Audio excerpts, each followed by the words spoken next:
Valentine day. Thank you so much.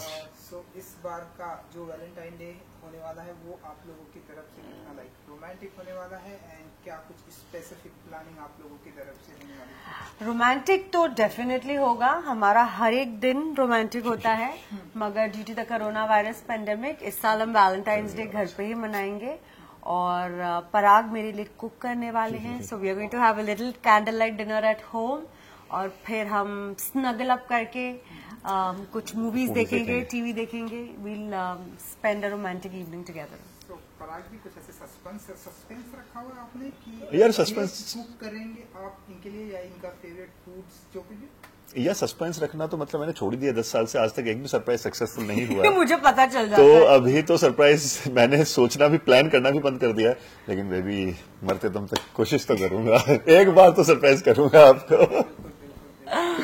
Of course यार, कुछ जो भी इनको पसंद है वो मैं कोशिश करूंगा अच्छे से कुक करूं, और साथ में हम लोग बैठेंगे, बातें करेंगे, क्योंकि बहुत टाइम हो जाता है कि हम लोग साथ में बैठ के बात नहीं कर पाते हैं बिकॉज ऑफ आवर वर्क।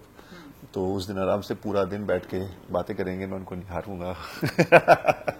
वो तो आप अभी भी कर रहे हैं। You know today is promise day, so ऐसे कुछ प्रॉमिस डे। मैं पराग से ये प्रॉमिस करती हूँ, मैं उनको कम डांटूंगी। और मैं आपको ये प्रॉमिस करता हूँ कि आपको डांटने का मौका ही नहीं दूंगा। सो ऐसी कोई मेमोरी रहती है आप लोगों की, क्योंकि 10 साल आप लोग साथ में, तो ऐसी कोई मेमोरी रहती है जो आप लोग ऐसे कुछ शेयर करना चाहेंगे वैलेंटाइन डे के मौके पर? बहुत सारी मेमोरीज हैं जो हमारे लिए बहुत स्पेशल है, बट मेरे लिए खास करके एक मेमोरी बहुत ही ज्यादा स्पेशल है। जब मैं बिग बॉस के घर में थी, मैं इनसे कम्प्लीटली कट ऑफ थी और 3 महीने के ऊपर हो चुके थे। मैंने इनको देखा नहीं था, यहाँ तक कि जो फोटो फ्रेम्स भी मैं लेके गई थी अपने घर से, इनकी और मेरे फैमिली की, वो भी चोरी हो चुकी थी। तो मैं बहुत ही ज्यादा घर को मिस कर रही थी, बहुत वल्नरेबल थी, घर में स्ट्रेस लेवल्स बहुत हाई थे, मेरी तबीयत भी कुछ ठीक नहीं थी, और फिर फैमिली वीक हुआ और पराग घर पे आए और उनको देख के मैं इतनी ज्यादा खुश हो गई, क्योंकि 10 साल से हम साथ में हैं जरूर, मगर ये पहला ऐसा मौका था जब 3 महीने हमने एक दूसरे को देखा तक नहीं था, एक दूसरे की आवाज तक नहीं सुनी थी। मैंने तो पराग को नहीं देखा था, पराग फिर भी मुझे टीवी पे देख लेते थे। तो मेरे लिए वो मोमेंट मैं कभी नहीं भूल पाऊंगी जो मैंने फील किया था जब मैंने पराग को 3 महीने बाद देखा था, और मैं बहुत ही इमोशनल हो गई थी।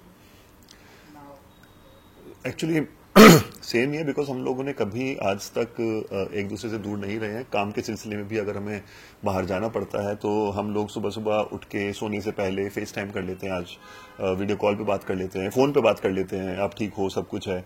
और वो घर ऐसा था बिग बॉस घर में, ना तो उनका मैं सिर्फ वेट करता था 10:30 बजने की कि मैं उनको देख पाऊं कि वो ठीक है नहीं है, और दूसरी टेंशन होती थी वो 24 घंटे की फुटेज में से सिर्फ 1 घंटा देखते थे, और हो सकता है 23 घंटे में उनकी तबीयत कैसी है, वो सब टेंशन लगी रहती थी।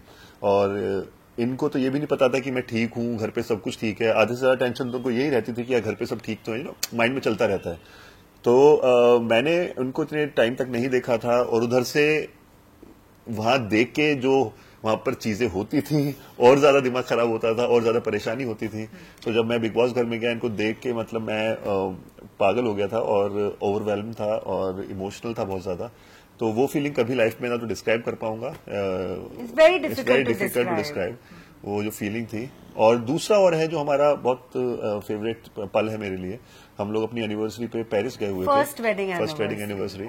तो वहां पर आईफिल टावर के नीचे उस दिन उस इवनिंग में एक्चुअली उन्होंने एक प्लान किया था, पिकनिक प्लान किया था। तो वहां पे इन्होंने बोला, मैं एक्चुअली इन्होंने बोला कि आप जाओ ना, कुछ आप घूमो फिरो। वहां बास्केटबॉल खेल रहे थे कुछ लोग, उन्होंने बोला आप बास्केटबॉल पसंद है, आप जाके खेलो। मैं वहां से वापस आया और थोड़ी देर में तो सब कुछ सेट था वहां पे, पूरा नीचे चटाई, उसके ऊपर खाना, उन्होंने मैंने प्लान किया था, और आईफिल टावर के नीचे हम लोगों ने बैठ के सेलिब्रेट किया था। बनाई थी, हल्की हल्की बारिश पड़ रही थी, it was very very beautiful, बहुत रोमांटिक था वो, बहुत यादगार है वो पल। वहाँ कुछ प्रॉमिस किया था आपने, आप लोगों ने एक दूसरे को? हमने डेफिनेटली वहाँ एक दूसरे को ये प्रॉमिस किया था कि हम मेमोरीज क्रिएट करेंगे और खूब ट्रैवल करेंगे साथ में, दुनिया देखेंगे एक साथ, और दुनिया के अलग अलग कोने में जाके एक नई नई मेमोरीज बनाएंगे। एंड आप में से सबसे ज्यादा रोमांटिक कौन है, अगर बता सके आप? हाँ, वो थोड़ा मैं हूँ। पर आप कुछ ज्यादा ही रोमांटिक है। ब्यूटीफुल कमेंट मिलते हैं पारा जी। हाँ So, यार भाई, ऐसी बीवी हो तो कौन रोमांटिक नहीं होगा। आदमी शायर ना हो तो भी शायर बन जाता है यार। अच्छा, फर्स्ट डे, पहली मुलाकात, ऐसे कुछ याद है? हाँ, एक एक चीज याद, 10 साल मुझे तो पूरा वाक्य मेरी आंखों के सामने। मैं एक हमारी कॉमन फ्रेंड है, उन्होंने डिनर गेट टुगेदर रखा हुआ था, तो उनके घर पे ही ऑलरेडी पहले से थी। मैंने जब दरवाजा खोला, एंटर करते सामने एक लड़की बैठी थी जिन्होंने व्हाइट टॉप पहना हुआ था और व्हाइट शॉर्ट्स पहने हुए थे और बिल्कुल परी लग रही थी। और मैं तो देखते ही हिल गया था, वायलिन बजने लगे थे। देखा जो तुझे यार दिल में बजी, गिटार वायलिन सब इंस्ट्रूमेंट बजने लगे थे और ऐसा लग रहा था कि इनके बाल उड़ रहे हैं, स्टॉर्म फैन लगा दिया किसी ने। तो फुल फिल्मी था मेरे लिए, तो लव एट फर्स्ट साइट था। और बस मैं कोशिश करने लगा कि इनसे कैसे बात करूं यार, बिकॉज मैं तो एक छोटे से कस्बे का लड़का हूं यार, और इंग्लिश भी ओके ओके बोलनी आती थी। और ये बॉम्बे की लड़की, वो भी शिफाली जरीवाला, इतनी सोफिस्टिकेटेड, मुझे तो पहले से लगता था कि मेरी लीग से बाहर है यार। लेकिन वहां कोशिश की, देखा, ओवर हियर कर रहा था कन्वर्सेशन। मैंने कहा नहीं, यहाँ तो इंटेलिजेंट बातें हो रही, मेरे कुछ नहीं मतलब। तो एक जगह इन्होंने बात करनी शुरू की फिटनेस की, मैंने सुनाई दिया फिटनेस। मैंने कहा ये तो अपना, मैं कूद गया कन्वर्सेशन में कि दिल मजबूत करके कूद गया। वहां से हमारी थोड़ी आइस ब्रेक हुई, हमने बातें करना शुरू किया। नंबर फ्रेंड से ले लिया मैंने। हाँ, वो तो हो जाता है। हाँ, तो फिर इनको फिर ऐसे कर करके हमारा। पर मैंने इनको बहुत तरसाया था वैसे। मतलब उस टाइम आपको ऐसी फीलिंग आ गई थी कि ये आपको लड़कियों को हमेशा ना, लड़कियों को गॉड गिफ्ट होता है, हमको पता चल जाता है कि ये थोड़ा ट्राई मार रहा है और फिर हम नखरे करती हैं। वैसे अंदर से अट्रैक्ट तो डेफिनेटली मैं हो गई थी, मगर इतने इजीली थोड़ी मैं जाहिर करूँ। तो मैंने काफी महीनों तक इनको लटका के रखा। फिर हमने डेटिंग शुरू की, फिर हम साथ में रहने लगे और फिर शादी। आपने अभी बताया कि मैंने बहुत तड़पाया ही नहीं। जी, बहुत ज्यादा तड़पाया, मतलब ये आप बताना चाहेंगे? हाँ, बताइए यार। मैं तो वो तड़पने में भी, मैं तो मुझे नहीं लगता कि उन्होंने कभी तड़पाया मुझे यार। ये तो मिलना चाहते थे मुझसे, मैं हाँ, कहती रहती थी कि मैं बिजी हूँ, मैं नहीं मिल सकती। और मैं फोन पे भी मतलब 4 कॉल करते थे, तब 5 कॉल प्यार आसानी से मिल जाए फिर कदर नहीं होती। हाँ, तो मैंने तड़पाया थोड़ा। और एक तो क्योंकि चलिए, सो हम अपने वैलेंटाइन डे पे अगेन आ जाते हैं कि आई नो मैंने ढेर सारे इंटरव्यू सुने, तो आप लोगों ने बताया कि एवरी डे आप लोगों के लिए वैलेंटाइन डे होता है। 14 अक्टूबर ऐसा कुछ स्पेसिफिक प्लानिंग आप लोगों के लिए है? एंड तो ऐसा सरप्राइज, ऐसा कुछ जो आप लोग करने वाले हैं? नहीं, नॉट अ सरप्राइज, क्योंकि कोरोना वायरस का पेंडेमिक फैला हुआ है, तो हम घर पे ही रहेंगे।